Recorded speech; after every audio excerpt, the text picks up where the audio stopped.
کہ نبی کریم صلی اللہ علیہ وسلم نے سما کی طرح کپڑا بدن پر لپیٹ لینے سے منع فرمایا، اور اس سے بھی منع فرمایا کہ آدمی ایک کپڑے پر اجتبا کرے اور اس کی شرمگاہ پر علیحدہ کوئی دوسرا کپڑا نہ ہو۔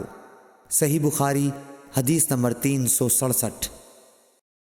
اعرج ابو ہریرہ رضی اللہ تعالیٰ عنہ سے نقل کرتے ہیں کہ نبی کریم صلی اللہ علیہ وسلم نے 2 طرح کی بیع و فروخت سے منع فرمایا، ایک تو چھونے کی بیع سے، دوسرے پھینکنے کی بیع سے، اور اشتعمال السما سے جس کا بیان اوپر گزرا، اور ایک کپڑے میں گوٹ مار کر بیٹھنے سے۔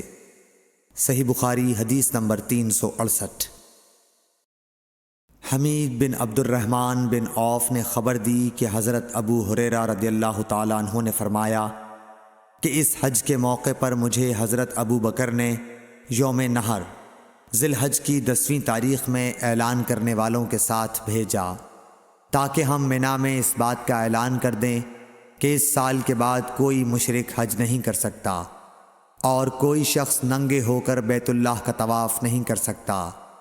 حمید بن عبد الرحمن نے کہا، اس کے بعد رسول اللہ صلی اللہ علیہ وسلم نے حضرت علی رضی اللہ تعالی عنہ کو حضرت ابو بکر کے پیچھے بھیجا اور انہیں حکم دیا کہ وہ سورہ برت پڑھ کر سنا دیں اور اس کے مضامین کا عام اعلان کر دیں۔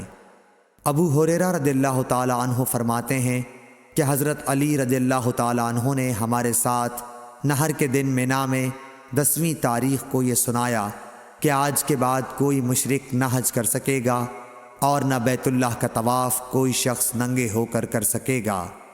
صحیح بخاری حدیث نمبر 369۔ عبد الرحمن بن ابو الموالی نے محمد بن مقدر سے کہا، میں جابر بن عبداللہ انصاری کی خدمت میں حاضر ہوا۔ وہ ایک کپڑا اپنے بدن پر لپیٹے ہوئے نماز پڑھ رہے تھے، حالانکہ ان کی چادر الگ رکھی ہوئی تھی۔ جب آپ نماز سے فارغ ہوئے تو ہم نے کہا، اے ابو عبداللہ، آپ کی چادر رکھی ہوئی ہے اور آپ اسے اوڑھے بغیر نماز پڑھ رہے ہیں۔ انہوں نے فرمایا، میں نے چاہا کہ تم جیسے جاہل لوگ مجھے اس طرح نماز پڑھتے دیکھ لیں۔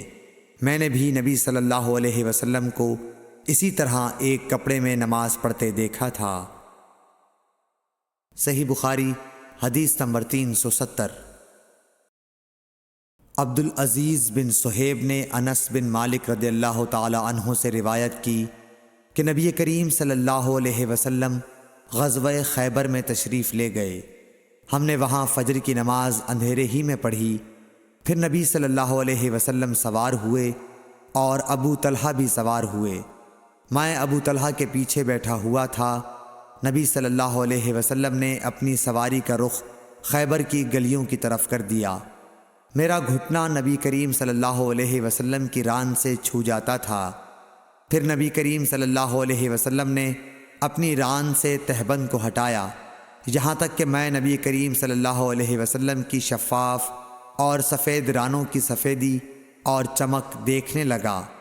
جب آپ خیبر کی بستی میں داخل ہوئے تو آپ صلی اللہ علیہ وسلم نے فرمایا کہ اللہ اکبر، اللہ سب سے بڑا ہے، خیبر برباد ہو گیا۔ جب ہم کسی قوم کے آنگن میں اتر جائیں تو ڈرائے ہوئے لوگوں کی صبح منحوس ہو جاتی ہے۔ آپ نے یہ 3 مرتبہ فرمایا۔ انس رضی اللہ تعالی عنہ نے کہا کہ خیبر کے یہودی لوگ اپنے کاموں کے لیے باہر نکلے ہی تھے کہ وہ چلا اٹھے، محمد صلی اللہ علیہ وسلم آن پہنچے۔ اور عبد العزیز راوی نے کہا کہ بعض حضرت انس رضی اللہ تعالی عنہ سے روایت کرنے والے ہمارے ساتھیوں نے والخمیس کا لفظ بھی نقل کیا ہے، یعنی وہ چلا اٹھے کہ محمد لشکر لے کر پہنچ گئے۔ پس ہم نے خیبر لڑ کر فتح کر لیا اور قیدی جمع کیے گئے۔ پھر وحی رضی اللہ تعالی عنہ آئے اور عرض کی کہ یا رسول اللہ صلی اللہ علیہ وسلم، قیدیوں میں سے کوئی باندی مجھے عنایت کیجیے۔ آپ صلی اللہ علیہ وسلم نے فرمایا کہ جاؤ کوئی باندی لے لو۔ انہوں نے صفیہ بنت حی کو لے لیا۔ پھر ایک شخص نبی کریم صلی اللہ علیہ وسلم کی خدمت میں حاضر ہوا اور عرض کی کہ یا رسول اللہ، صفیہ جو قریظہ اور نزیر کے سردار کی بیٹی ہیں، انہیں آپ نے ضحیہ کو دے دیا، وہ تو صرف آپ ہی کے لیے مناسب تھیں۔ اس پر آپ نے فرمایا کہ ضحیہ کو صفیہ کے ساتھ بلاؤ۔ وہ لائے گئے۔ جب نبی کریم صلی اللہ علیہ وسلم نے انہیں دیکھا تو فرمایا کہ قیدیوں میں سے کوئی اور باندی لے لو۔ راوی نے کہا کہ پھر نبی کریم صلی اللہ علیہ وسلم نے صفیہ کو آزاد کر دیا اور انہیں اپنے نکاح میں لے لیا۔ ثابت بنانی نے حضرت انس رضی اللہ تعالی عنہ سے پوچھا کہ ابو حمزہ ان کا مہر حضور صلی اللہ علیہ وسلم نے کیا رکھا تھا؟ حضرت انس رضی اللہ عنہ نے فرمایا کہ خود انہی کی آزادی ان کا مہر تھا اور اسی پر آپ نے نکاح کیا۔ پھر راستے ہی میں ام سلیم رضی اللہ عنہا حضرت انس رضی اللہ عنہ کی والدہ نے انہیں دلہن بنایا اور نبی کریم صلی اللہ علیہ وسلم کے پاس رات کے وقت بھیجا۔ اب نبی کریم صلی اللہ علیہ وسلم دلہا تھے، اس لیے آپ نے فرمایا کہ جس کے پاس بھی کچھ کھانے کی چیز ہو تو یہاں لائے۔ آپ نے ایک چمڑے کا دسترخوان بچھایا، بعض صحابہ کھجور لائے، بعض گھی۔ عبدالعزیز نے کہا کہ میرا خیال ہے حضرت انس رضی اللہ عنہ نے ستو کا بھی ذکر کیا، پھر لوگوں نے ان کا حلوہ بنا لیا۔ یہ رسول اللہ صلی اللہ علیہ وسلم کا ولیمہ تھا۔ صحیح بخاری حدیث نمبر 371۔ عروہ بن زبیر نے خبر دی کہ حضرت عائشہ رضی اللہ عنہا نے فرمایا کہ نبی صلی اللہ علیہ وسلم فجر کی نماز پڑھتے اور آپ صلی اللہ علیہ وسلم کے ساتھ نماز میں کئی مسلمان عورتیں اپنی چادریں اوڑھے ہوئے شریک نماز ہوتیں، پھر اپنے گھروں کو واپس چلی جاتی تھیں۔ اس وقت انہیں کوئی پہچان نہیں سکتا تھا۔ صحیح بخاری حدیث نمبر 372۔ ابن شہاب نے بیان کیا کہ انہوں نے عروہ سے ام المومنین حضرت عائشہ رضی اللہ تعالی عنہا سے کہ نبی صلی اللہ علیہ وسلم نے ایک چادر میں نماز پڑھی جس میں نقش و نگار تھے۔ آپ صلی اللہ علیہ وسلم نے انہیں ایک مرتبہ دیکھا، پھر جب نماز سے فارغ ہوئے تو فرمایا کہ میری یہ چادر ابو جہم عامر بن حذیفہ کے پاس لے جاؤ اور ان کی انجانیاں والی چادر لے آؤ، کیونکہ اس چادر نے ابھی نماز سے مجھ کو غافل کر دیا۔ اور ہشام بن عروہ نے اپنے والد سے روایت کی، انہوں نے عائشہ رضی اللہ عنہا سے کہ نبی صلی اللہ علیہ وسلم نے فرمایا کہ میں نماز میں اس کے نقش و نگار دیکھ رہا تھا، پس میں ڈرا کہ کہیں یہ مجھے غافل نہ کر دے۔ صحیح بخاری حدیث نمبر 373۔ عبدالعزیز بن صہیب نے انس رضی اللہ عنہ سے نقل کیا کہ حضرت عائشہ رضی اللہ عنہا کے پاس ایک رنگین باریک پردہ تھا جسے انہوں نے اپنے گھر کے ایک طرف پردے کے لیے لٹکا دیا تھا۔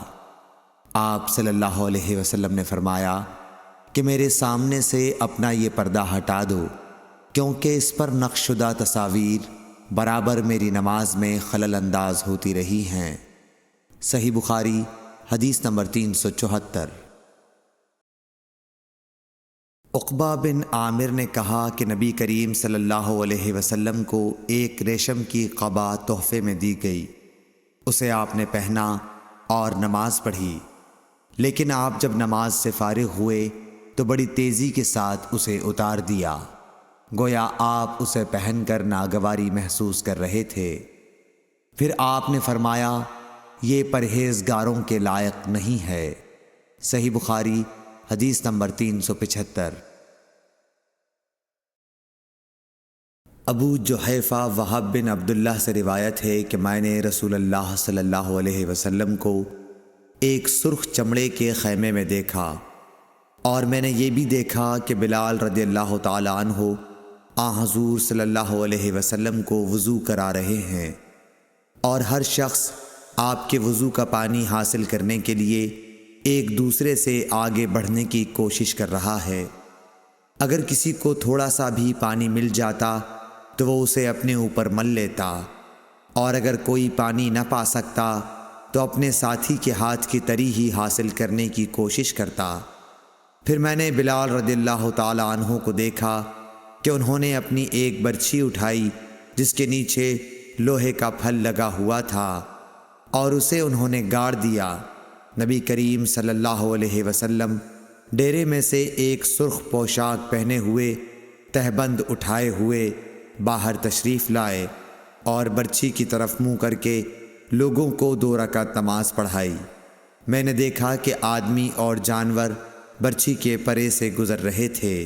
صحیح بخاری حدیث نمبر 376۔